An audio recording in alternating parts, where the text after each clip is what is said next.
Professora Marise, muito obrigado pela sua presença aqui conosco. Vamos começar logo com pergunta essencial. Qual o contexto histórico do surgimento do liberalismo e qual a importância de entender esse contexto para entender o liberalismo como um todo? Obrigada pela pergunta, essa é uma pergunta essencial e sim, o liberalismo ele tem local histórico e não pode ser descontextualizado, fazendo a gente imaginar, por exemplo, que a proposta liberal, que os pressupostos filosóficos liberais, eles sempre existiram. Pois bem, o liberalismo ele remete a uma certa tradição de filosofia política que, inclusive, a gente pode identificar como filosofia moderna, ou ainda, inclusive, como filosofia burguesa. Essa filosofia, ela está localizada na história entre o fim da Idade Média e o começo daquilo que a gente aprende no colégio de Idade Moderna. Os liberais, os filósofos liberais que não se auto-identificavam como liberais, foram fundamentais para a construção deste novo modelo de organização política, baseado, por exemplo, no Estado, mas em um Estado que fosse limitado pela lei, que é o império da lei, que fosse então constituídos certos instrumentos civilizatórios, como a tolerância religiosa, como a própria dinâmica da propriedade também faz parte de um certo dispositivo a favor de uma sociedade em pacificação, em cooperação, em relações sociais, porém, em que também o poder político, a autoridade política pudesse ser limitado por essa lei. Ou seja, a filosofia política liberal, que é uma filosofia política que prescreve um certo modelo de poder, que prescreve um certo modelo de sociedade, foi fundamental para a construção de muitos das instituições que hoje nós temos, inclusive por mais que elas estejam em crise, como, por exemplo, a democracia liberal, como, por exemplo, o constitucionalismo, como eu acabei de falar, o Estado Democrático de Direito. Então, é preocupante até que os liberais no Brasil eles tenham perdido algumas palavras-chave para a compreensão histórica do liberalismo. A modernidade, o moderno, é, inclusive, uma dessas posições, uma dessas categorias chaves para a gente entender do que se trata o liberalismo. E nesse contexto, professora, existem e existiu momentos na história em que o liberalismo esteve em crise? Com certeza. É, no caso, o liberalismo ele é hoje uma ideologia que para muitos, uma ideologia que não digo exatamente falida, mas uma ideologia ultrapassada. Pois bem, o liberalismo como ideologia, ele remete especificamente ao século XIX, em uma construção filosófica anterior que podemos então identificar entre o século XVII e XVIII.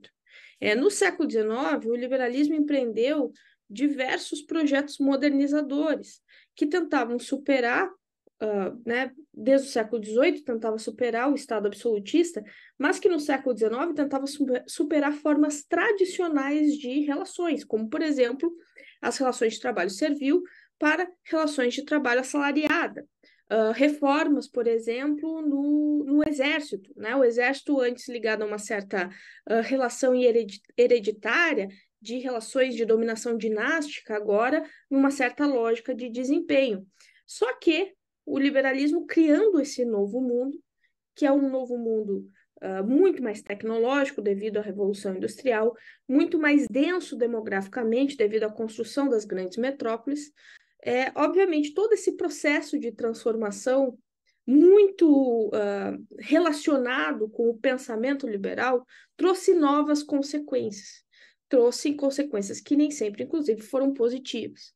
Então, a gente chega no século XX com soluções antiliberais, alternativas antiliberais, que é o que se dá, o que deu, no caso, o que acabou desenrolando certos projetos totalitários. E nesses projetos totalitários, nós temos exatamente uma tentativa de alternativa às instituições que o liberalismo criou, como, por exemplo, o próprio capitalismo, né? Como, por exemplo, também a própria democracia liberal, ou seja, vários desses, o próprio laissez-faire, o próprio padrão ouro, por exemplo, numa certa fragmentação monetária no mundo. Enfim, são várias transformações que se dão no começo do século XX em questionamento dos postulados liberais. E aí podemos dizer que desde então os partidos liberais eles se enfraquecem, mas, ao mesmo tempo, por mais que a gente considere a história do liberalismo no começo do século XX uma história de enfraquecimento, uma história em que outras alternativas ideológicas vão entrar no campo, suprimindo, no caso, o liberalismo e sua autoidentidade, como a própria social-democracia, como a própria formatação de partidos conservadores. Ao mesmo tempo, a gente pode dizer que o liberalismo, apesar dessa crise, ele também se fragmenta nessas diversas agendas. Então, por exemplo, os sociais-democratas se conformam, em parte, com alguns elementos da proposta política liberal, assim como os conservadores, eles também se conformam com certos elementos, principalmente econômicos, os dois, né, na verdade, se conformam principalmente com certos dispositivos de mercado que são essencialmente liberais. Então, nós temos dois padrões de entendimento da história do liberalismo. Um que é uma história de decadência e de superação dessa ideologia que poderia estar ultrapassada, ou ainda uma certa consideração de que se fragmenta no ponto de, inclusive, estar ainda estabelecido de maneira hegemônica. E isso principalmente também já entrou em discussão pós o fim de Guerra Fria, onde o entendimento de que a democracia liberal e, por exemplo, também a economia de mercado e a globalização seriam, no caso, não encontrariam mais antagonistas ideológicos, né? A ideia de fim da história após a Guerra Fria. Infelizmente, a gente sabe que não. Hoje, esse modelo de sociedade liberal ocidental está sendo bastante questionado pelos dois lados. Sim. Professora, para a gente finalizar, se você pudesse resumir o liberalismo em 3 palavras, quais seriam essas?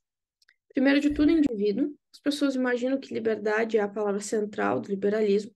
Saibam que, bom, diferentes projetos políticos têm mensagens de liberdade, querem a liberdade. Por exemplo, o marxismo tem uma mensagem de liberdade, só que a liberdade para ele tem como pré-requisito a revolução. Então, antes de tudo, indivíduo. E depois do indivíduo, a faculdade da razão. Esse indivíduo, então, ele não é só um indivíduo com certos direitos, com certos atributos, mas ele também é um indivíduo com capacidade de conhecer e com capacidade de escolher. E isso muda tudo, porque se o indivíduo escolhe, independente das circunstâncias, se o indivíduo conhece, independente das dificuldades, significa que o indivíduo, por exemplo, pode ser responsabilizado pelo que faz. Então, eu diria que, além de liberdade, indivíduo e razão. O terceiro seria a liberdade, então.